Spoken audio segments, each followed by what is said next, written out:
Hi, everyone. Welcome back to the next episode from the Lessons from the Playroom podcast. I have with me a special guest that we have had on here before, but this time I'm coming back to talk to us about ableism and disablism. So I have with me the wonderful Marshall Lyles.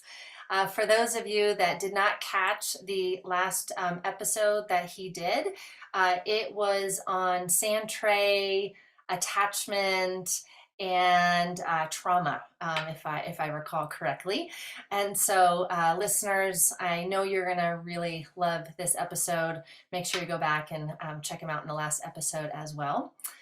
So if you're not familiar with Marshall Lyles, let me tell you a little bit about him before I ask him to say hello and we get into our topic of conversation for today. So he lives in the Austin, Texas area, has well over 20 years of practice in family and play therapy, drawing on lessons learned from working with attachment trauma in a variety of mental health settings. He regularly teaches on trauma expressive therapies, attachment-informed family work around the globe, and has become, in my opinion, one of the leading voices for helping us understand ableism and disablism, which is why I've asked him to join us. He's published in professional journals and magazines, in addition to contributing to several books, including the co-authored book, Advanced Sand Tray Therapy. Hi, Marshall. Thanks for joining me again. Thanks for having me back, Lisa. Yeah. I reached out to you because I said, Marshall, we need to talk about this. And you have such an important voice on this subject matter. So you coming on here, having this discussion, sharing with us just feels like a real honor. So thank you for taking the time to talk about this with me. I appreciate you making space for such a subject. I know it's still not comfortable for everyone, and yet it's the most commonly occurring, secretly held subject matter in our field right now, I think. So I'm really grateful for your willingness. Yeah. Well, let's just start with the basics as we make our way into the conversation. Our listeners may not even know what ableism and disablism means.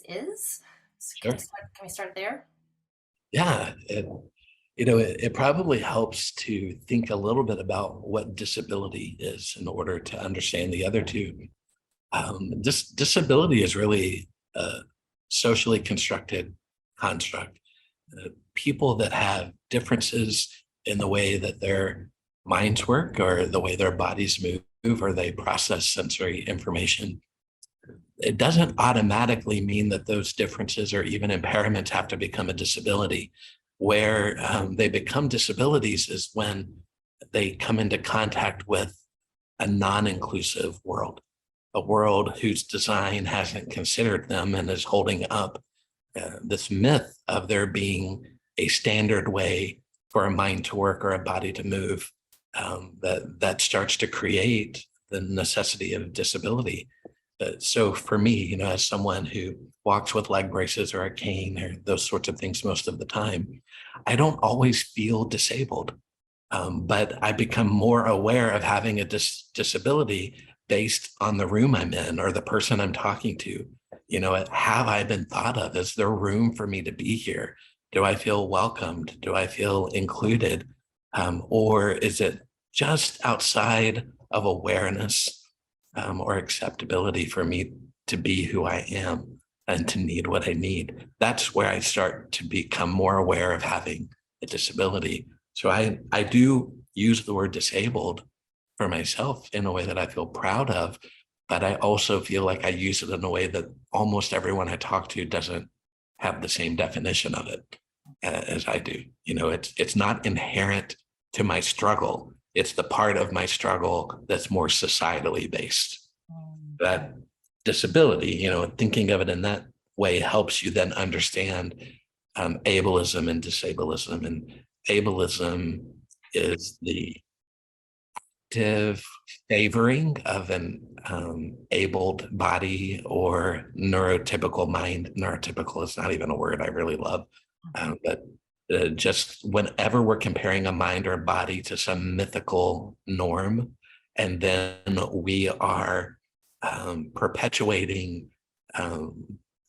design issues or processes in the therapy world that are making it easier for people who fall under that abled ideal than we do for others. That's ableism.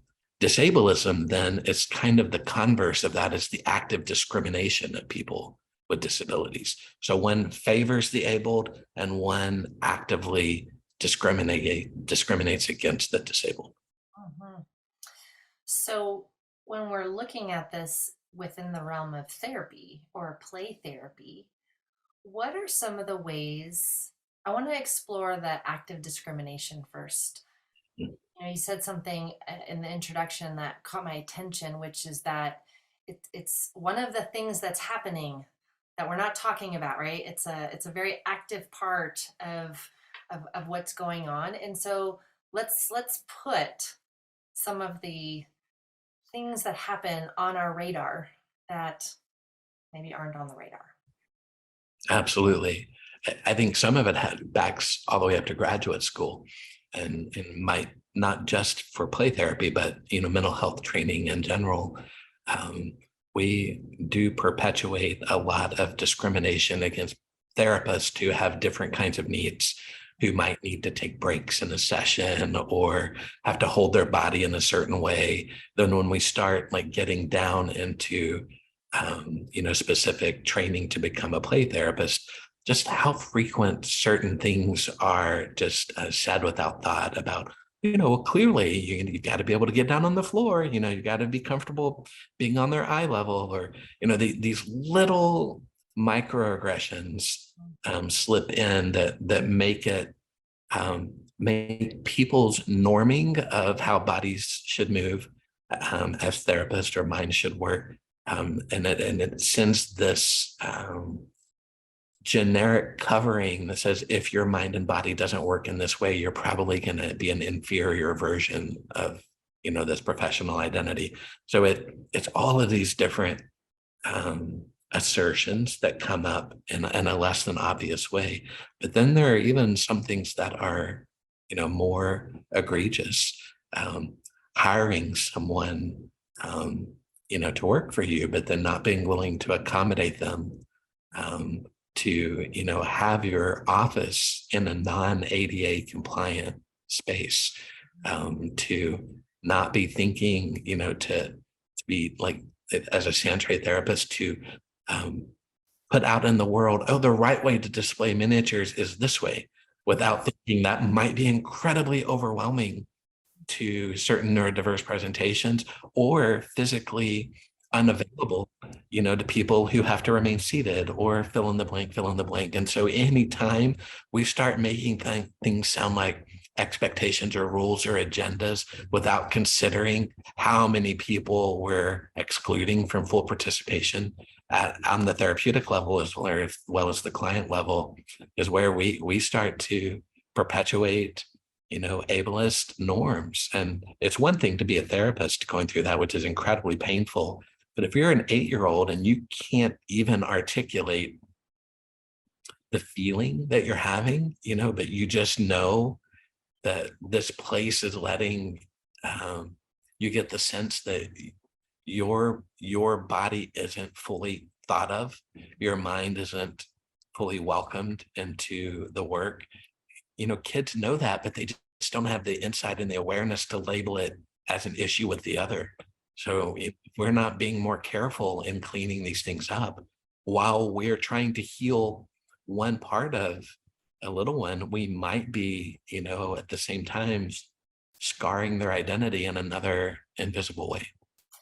I'm also thinking, even for a child that does have a certain level of awareness, but just the piece around wanting to fit in Yeah. or wanting to be liked by the play therapist and therefore not speaking up and falling into the, okay, I'll accommodate you and try to be like you. Yeah. I can't, but I'll try.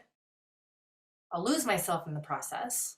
I'll Mhm. build up resentment in the process. I'll have grief in the process. But Yeah. I really want to be accepted by you. So I'll try to be in your world rather than, um, because it's too painful to recognize that you're not seeing me in, or you're not joining me in my world. Am I Mhm. getting the essence of that? You are, it from, when we think about attachment theory and we talk about insecurity, we know one of the hallmark um, symptoms that comes from um, receiving the intergenerational and relationally created struggle that and protective mechanism that is insecurity. We know one of the markers of it is a child doesn't really learn to know their own mind because they're having to constantly read the mind of the other to stay safe enough, to try and take any morsel of relational availability. And so they'll kind of change their own connection to their neediness in order to keep an adult close. In some ways, if we're not careful in our field, we can perpetuate this overall attachment insecurity for kids with these physical and emotional needs, different ways of processing information, because we're forcing them to have to experience our room from our point of view instead of us pre-contemplating them. And we then shift the presentation of the child because they're realizing, oh, I have to make you feel comfortable, with me, which is an attachment insecure trait. And so we, even as attachment figures in kids' lives, when we've not done our own work around noticing how ableism has entered into our profession, into our own minds, into our own bodies, we force kids to have to go to that place of survival, in the place where they're meant to be going to be protected. Who's also coming to mind are parents and caregivers. So maybe it's the parent or caregiver, and then same thing. It's like, oh, I really need help for my child, and I'm going to force myself into this world. And when we think about that, that attachment relationship is so important with the parent and caregivers too, just even between the therapist and the parent and caregiver, and what that can do also. Yes, absolutely. When we're talking about disability, we've got to be able to hold the therapist, the caregiver, the child, all in mind in our field. And, um, you know, to be honest, we've just not been historically good at that. Mhm. So for play therapists that want to become more curious, let's just first talk about like their play space. Do you have starting points or suggestions for play therapists of how they might begin to, and when I'm saying this, I'm making the assumption the right the able-bodied or the able-minded, play therapist, how would they think about their space? Yeah. And to be honest, even someone with a disability like mine that's mobility based, it doesn't mean that I inherently know how to think about all other people That's with true. mobility issues, not to mention, sensory processing or fill in the blank other issues, but it I I have maybe a little bit more of a burden when I encounter someone with a mobility loss that I'm not substituting my experience for theirs. And so we've got to be thinking really complexly about all of that. But start with, you know, if you've never backed up and got legally educated on, reading the ADA for yourself, it actually kind of hurts my soul that that's not something that every play therapist has already read, and I wouldn't even want to guess a percentage, but I'm guessing very, very, very few people have ever gone and read the act itself, and gotten to be familiar with how late in American history that it was even came. So go get legally educated, but also read books by disabled authors about their lived experience. Get to know advocates in that world outside of just thinking about your playroom, because it's almost like you have to start borrowing, stepping into the mind of another in order to really have the sufficient mentalization to think critically about your own spaces and your own practices. And then to, as often as possible, evaluate your space through different lenses. You know, if the majority, if you live in a place where the majority of your clients use public transportation, like take the route that they would take into your office and imagine one particular day what it would be like to be losing your vision, to be losing your hearing, to be walking with a cane, to be using a chair, to have autism, to like fill in the blank, and don't lump it all in one experience. Like just keep walking back through your spaces over the coming weeks from the point of view as many other communities as you possibly can, thinking about, are there steps to get into my building? Have I ever thought about it? Are hallways dark? Have I thought about it? How quickly does it change temperature throughout my building? You know, like just letting your body and your mind really try it on before you ever even get to your room. You know, to think your room exists inside of a much bigger space, and you have control over this part, but you need to have awareness over all of it. And so that would be one place that would be a very pragmatic entry. Well, it's so beautiful what you're saying, is if we really understand that the therapy begins before the child ever even enters the playroom, you know, the moment they're leaving wherever they are and they are en route, the therapy has begun in some way. And so I love this invitation to actually go all the way back, you know, go back as far as you can, and be with your client in a particular way, and just what would their experience be like before they ever get into the room. It's also really highlighting what you were saying too about what we learn in graduate school and even in the play therapy field. You know, there's a lot of emphasis sometimes on what your playroom does need to look like, and the types of toys, and what a good playroom setup looks like. And there's almost sometimes this feeling of a good play therapy room and a bad play therapy room. And I just love what you're saying, because I'm just hearing you say, no, everyone, you got to back up way further than that. It's such a beautiful message, Marshall.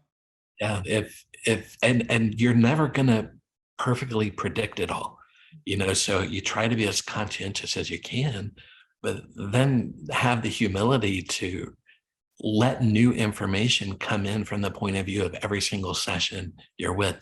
And it's going to feel overwhelming. You're not going to solve every problem related to ableism, but at the very least, you can initiate repairs even when something's not solvable.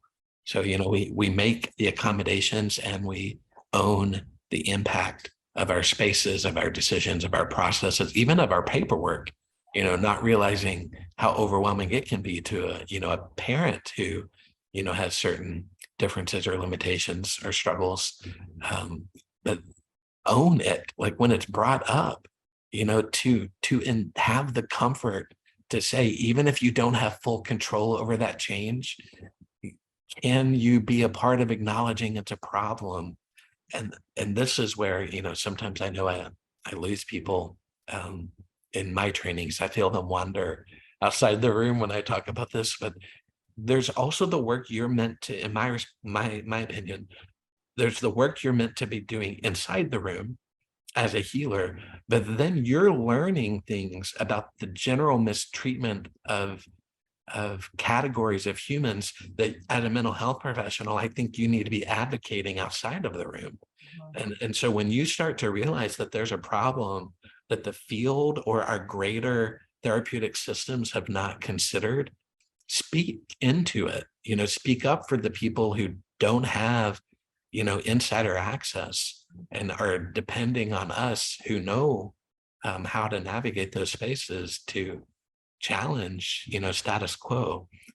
So get better empowered to be an advocate, get comfortable speaking to people who are in positions of power, and to just make sure that everyone has come to know what you've come to know.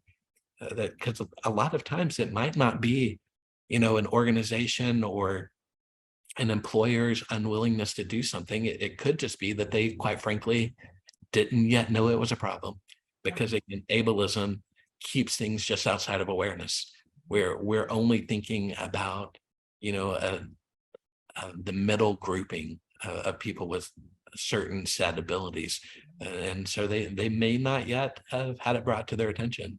So speak up.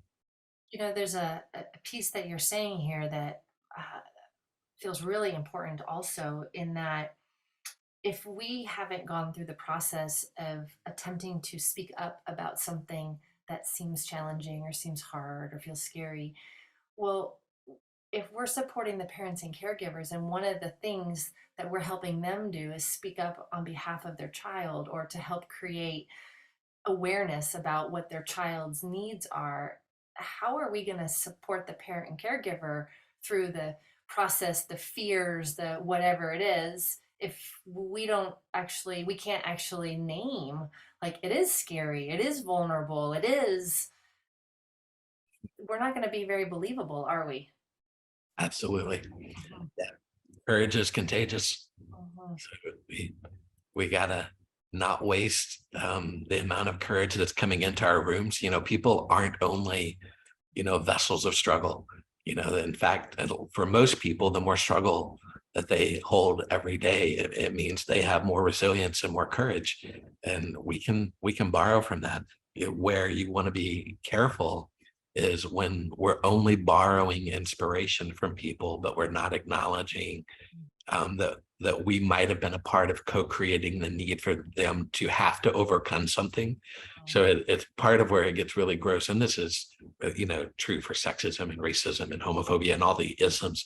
When we elevate some part of someone's story in our mind to get inspiration from it, without owning that we might have been a part of the problem that caused the story to have to be inspirational, then we're in dangerous spaces. So it's wonderful to borrow courage from someone, as long as you're also equally asking yourself, have I contributed to some overall dynamic that caused this to have to be seen as courageous? And if so, own that too. And then we get to speak up and speak for and speak with, people in ways that are socially responsible. Yeah.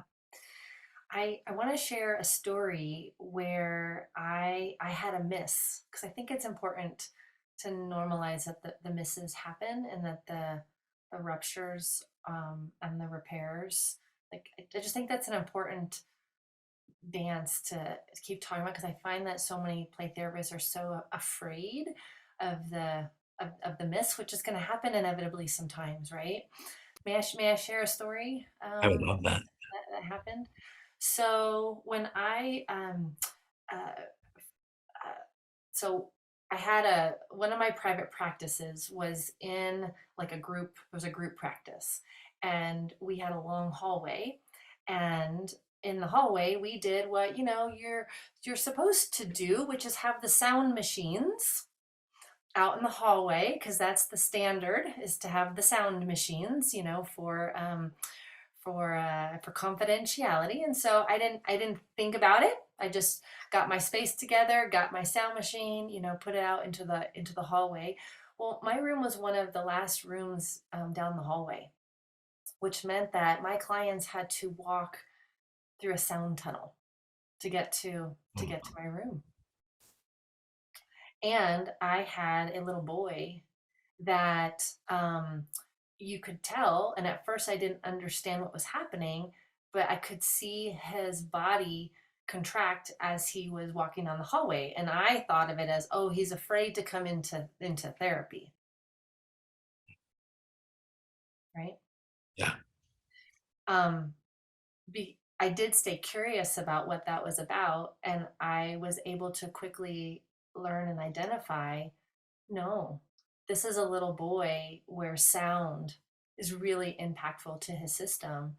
And my hallway was unsafe. Yeah. And as much as he might have wanted to be in that playroom with me, it was not safe for him to come into that. And he would have viewed as Lisa didn't consider me as I'm walking down this hallway. Yeah. That's such a beautiful example for a lot of reasons. That one, it shows how powerful simple attunement is to helping to address, you know, um, pockets of unawareness of how we might be assuming all minds and bodies work in one way. But more than that too is because what's equally possible is the kid the next hour, if the sound machines weren't on and they were hearing other people's voices, that could be the lack of safety. And so it's why this gets to be a hard subject. Is any move we might make to try and make a space safer for one person might make it more threatening to the next person. And we just have to stay open. You're never going to make a practice safe for all people. May I share what we did together as to process that? So once I got a clue about what was really going on, we actually went to the sound machine because it had different settings, and we explored just the different sounds. And he actually found a sound in there that actually registered as soothing. So the one that I had was not soothing, but there was another one. I think it was like a rainstorm versus like the shh. But there was one that was more like a rainstorm that was actually really soothing. And me knowing that was super helpful because then I could talk to the other clinicians to say, during this hour, you don't have to do anything, but just so that you know, if it's okay, I'm just going to walk down the hallway before my client shows up, and I'm going to just change to the rainstorm in the in the hallway. And then there's that larger discussion of, and can you make sure that that feels okay to your clients as well? And then then I can shift it back. So it was like finding out what worked, what didn't work, what felt safe, what didn't feel safe, because I think that's what you're talking about, is that we have to discover what the nuances are for that individual, and how the and what the needs are. That's empowering. Yeah, it because he got to walk away with the experience of someone's capable of understanding me. Mhm. It's to me one of the biggest tragedies of ableism on a disabled mind, disabled body is you have no choice but to fill in the blanks of the world's not capable of understanding me. And if you can't feel understood, you can't feel loved. If you don't feel comprehensible, you can't be organized. It's we require co-organization. And I think there have been so many kids like him and so many parents that have been dropped because there weren't therapists willing to notice how their practices and their environment was becoming a disorganizing force in the experience of trying to access healing. That's good. That's a It's so good. it's oh gosh, this is such a powerful conversation, Marshall. Just really appreciating you and this conversation. As we just keep going here, are there other pieces that just feel really important to name? Yeah, I I do have one thing that's been on my mind lately, but I will tell you in advance is I still don't feel completely coherent when I try to talk about it. Okay. The, we're battling some difficult dynamics because in right now we the majority of people I'm sure who listen to you all have licenses, and so they have promised to uphold certain codes of ethics and things which are critically important. But almost all of the things in our field were created through a lens of ableism. And so we are trying to remain ethical, but some of our commonly occurring ethics aren't safe. And there's a tension. And so as one example, just thinking through how we do documentation, which is an ethical mandate, and we should all be documenting. We should be documenting as soon to a session as possible. We should be, as thorough as is needed to allow someone else to, continue with care, should we not be able to, or to help us remember where we left off, and not so detailed that it would be a shock to the client to read this themselves one day. So we're already dealing with those dynamics. But if you back up to where there could be some ableism alive in that, is we're having to do every bit of our documentation around the DSM. And we're forced, and for the most part, for people who participate in most mental health settings, is you have to provide a diagnosis for anyone to be able to access care with you, which means they have to be labeled or they don't get treated. And so we are forcing a lot of people into diagnostic categories, even though we might even, like, some people might say, well, I don't really know that they meet full criteria. However, it's the closest thing. And there's this weird, like, lack of ethic in the way that we're all having to participate in ethics. But even beyond that, the bigger issue is for people who are already struggling, we're having to, assign words that the words themselves, if they read them, would be harsh and unsettling. And then we're writing documentation every week based on this category of information that might not be the most sensitive ways to think about a human, because so many of our clients' struggles actually are their response to an environment and not something inherent to their own processing. And it's this bigger kind of gross, pervasive thing that's filtering down even into, all of the issues that we're required to ethically participate in. So we have a lot of work to do. And even on top of that, once you put the diagnosis on there, then it stays with them. Yeah. It's something that then is carried forth for years and years and years. And so it's like, it's like I'm providing an identity. I'm giving you an identity of some kind, that's not even you. Yeah. And so that we can do something, or and let's be honest, I'm just gonna name this one, Marshall, or because otherwise the therapist doesn't get paid. Yep. I said They it. they don't get paid, or God forbid, they may have to pay back 6 months Yes. of payments. I mean, we've all heard that happening or felt it happen to us about this is audited by this insurance company or that system of care, and there are all these financial risks for not fully participating in the system. And definitely we have to be ethical. We have to do the things we said we would do in order to be a part of the systems we're a part of. But at some point, we've got to start having hard conversations with the people who manage these systems, and trying to figure out, is there not a better way to provide care? But that there are a lot of us that still, haven't fully seen some of the insidious nature. And it's, if we pick one clinical issue that's kind of a pet issue of mine, I know you have some stake in it too, dissociation, love dissociation. There would be serious consequences to any relationship in my life that made it able to take all dissociation away from me. I would not be able to get through a day. But we end up only thinking of dissociation as a clinical problem to be solved instead of something to be celebrated, instead of something to be loved. Because the reality is, if you call it a symptom or an adaptation, whatever you want to call it, if you love it, it will eventually find its way to the balance that makes sense for that human. It's not yours to change. It's not yours to take away. It's not yours to solve. But that's how a lot of us do therapy, is without the person's full permission, we're deciding based on their report what parts of them we think need to be changed.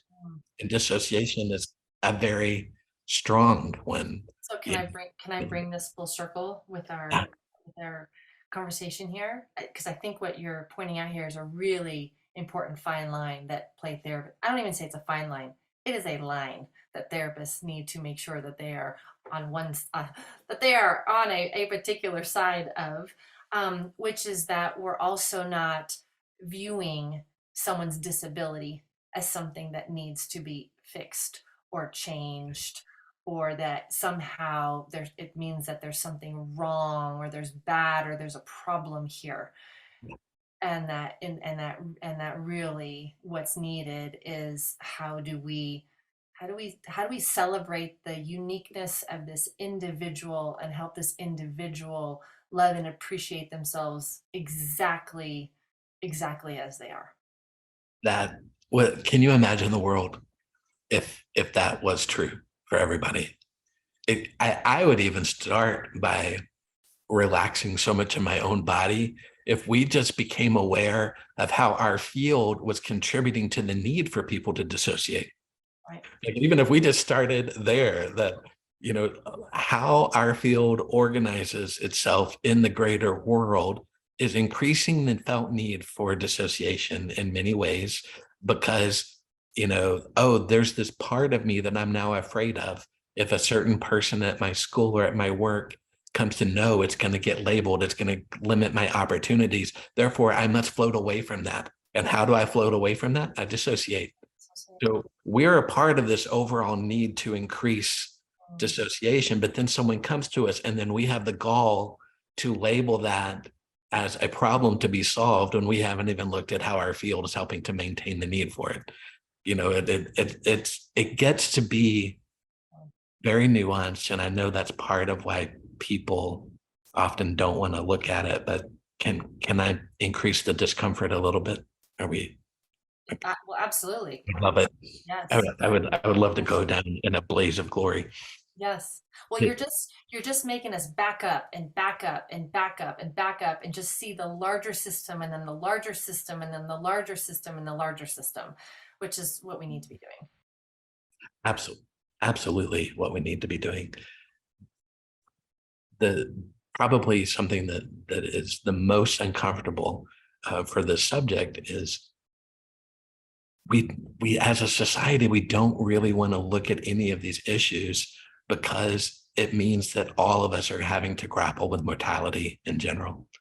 If you start looking at ableism and institutionalized ableism, then you're having to acknowledge that your own body, your own mind is not going to stay in the state it's in forever.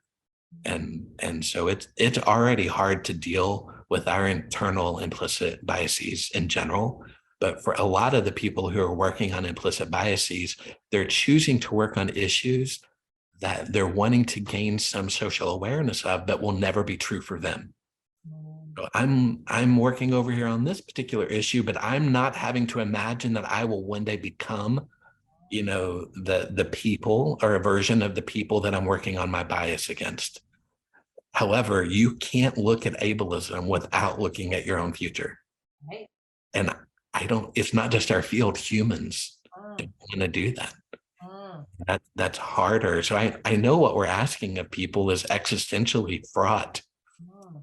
but it's still needed. Like, It's so good. Well, and what an important inquiry for therapists. yeah, What an important inquiry for therapists. Yeah. I mean, you just backed us out real far, and I am so appreciative. Really.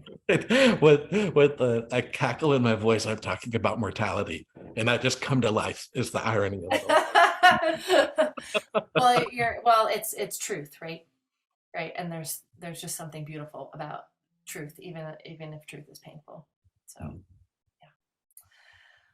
Marshall, I really can't thank you enough for this conversation, for being a voice for this topic, for everything that you are doing. You also have a handful of things coming up related to this topic as well. Would you share with our listeners what you have in the works? Sure. Yeah. If you go to my website, I do have a few conferences I'm speaking at, coming up in the fall. But for the most part this year, I've not been doing traditional work. I'm taking a year off from practice and providing consultation. And at my training center in Austin, that's an expressive arts place, I'm mostly just doing retreats for healers, using poetry, using sand, using clay, primarily to look at our own connections to our bodies, to our way of thinking. So all of the retreats this year that I'm doing for healers, every one of them is at least indirectly looking at the legacy of ableism on the way we think and move. But there are some coming up later in the year that are going to be specifically about counteracting internalized ableism and what are some practices that you could implement. And that's for people who identify as abled or disabled. I keep those retreats really small, and so I know it can be hard to get a spot. But if I have one that fills up and there's a wait list, I'll just offer another section of it. But then also, there's kind of a secret project that hopefully by the time this podcast comes out, I will have been able to send out an email to people on my list about. But there is kind of a bigger scope project I've been working on for several months, and we're just about ready to make the formal announcement. And it'll be something that therapists or healers in general, but as well as clients who are trying to either feel understood because of their own disability or address the way that they love people with disabilities. I'm creating it's going to be an ongoing resource that will be shining a light on these things and inviting people into dialogue. So stay tuned. The best way to come to know about those things is just to hop on my website and get on the email list, because I don't currently have social media or any traditional easy way to find me. And it's marshalllyles.com. Is that That's correct? me. Yeah. Beautiful. Oh, goodness. My friend, I'm hugging you through the computer right now. It's been good to chat with you. Thank you for having me. Yeah, lovely to spend this time with you. Listeners, I hope that you enjoy that conversation as much as I did. At minimum, I hope you're thinking, and it's got you considering. And I really invite you to take Marshall's suggestion to heart, which is to back way up and imagine, put yourself in the mind and the bodies of your clients as they are making their way to you for services, and what might their experience be like, and what might you need to do or shift so that they feel seen, and like that's a place that they are very welcomed. So wherever you are in the world, take care of yourself. There's a lot happening in the world these days. I keep hearing more and more how tired therapists are. The exhaustion level is no joke, it seems like, right now for clinicians. So, clinicians, you stay true to you, do what you need to do for you, care for your hearts, care for your minds, care for your bodies. You are the most important toy in the playroom. Until next time.